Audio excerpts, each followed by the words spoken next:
बहुत समय पहले की बात है। एक भक्त था जिसने अपना पूरा जीवन भगवान की भक्ति में समर्पित कर दिया था।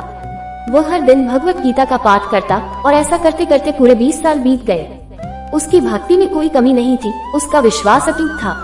एक दिन उसकी वर्षों की भक्ति से प्रसन्न होकर भगवान स्वयं प्रकट हुए। भक्त उन्हें देखकर आनंदित हो उठा और श्रद्धा से उनके चरणों में गिर पड़ा। भगवान ने मुस्कुराते हुए कहा, भक्त, तू सोचता है कि मैं तेरे गीता के पाठ से खुश हूँ। ये तेरा भ्रम है, मैं तुझसे बिल्कुल भी प्रसन्न नहीं हुआ। भगवान के ये शब्द सुनते ही भक्त अचानक झूमने लगा, खुशी से नाचने लगा।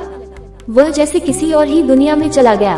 भगवान ये देखकर चकित रह गए। उन्होंने पूछा, अरे, मैंने तो कहा कि मैं तेरे पाठ से खुश नहीं हूँ, फिर भी तू इतना प्रसन्न क्यों हो रहा है? भक्त ने मुस्कुराते हुए उत्तर दिया, भगवान, आप खुश हो या नहीं, यह आपके हाथ में है, लेकिन मैं इसलिए खुश हूँ कि कम से कम आपने मेरा पाठ सुना तो सही। ये सुनते ही भगवान प्रेम से भर उठे।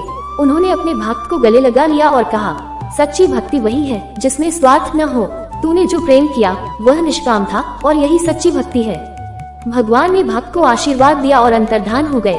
भक्त की आंखों से प्रेम और आनंद के आंसू बहने लगे। वह समझ चुका था कि भगवान के नाम का सच्चा रस उनके आनंद में ही है, न कि किसी फल की इच्छा में। सच्ची भक्ति बदले में कुछ पाने के लिए नहीं, बल्कि भगवान के नाम में आनंद पाने के लिए होती है।